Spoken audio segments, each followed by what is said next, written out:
we could say, no, as taxpayers, we're going to stand up for ourselves. We're going to demand a return on our investment, and we are going to take it back into our hands. Because, I'm sorry, gentlemen, it doesn't look like you've done a fantastic job. When are we going to admit this privatization experiment has failed? I want to explain why, precisely, it has failed so badly. So let's start with some of the claims for the opposition. So Dave talked about Russian gas, and I understand this is significant. But let's compare the stats for a moment. The EU has imported 39% of its gas, and slightly more as a percent of its oil, I believe, before the invasion from Russia. The figure drops to just 5% from the UK. The UK received bounteous supplies of oil and gas from Norway back in the summer.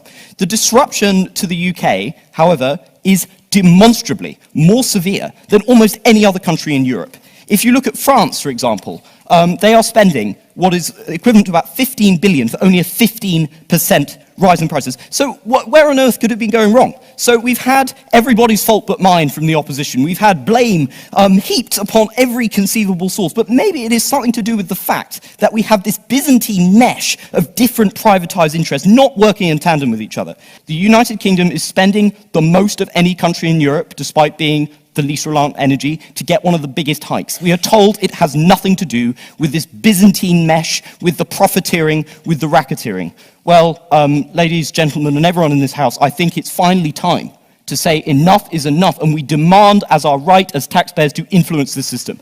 The long-term security of this planet and the security of old age and the security of the poorest in our society depend on it. And I urge you to be compassionate, to understand that energy is something that we should all own and we should all be responsible for society. So it's a time to say to the national grid and to everyone else, enough is enough, and we as the people are taking back control now. I know that I have had enough of energy executives telling us it can't be done, it's not possible, and the only way is forking more cash without consequence. The only thing we can do now is nationalize these companies and nationalize the grid.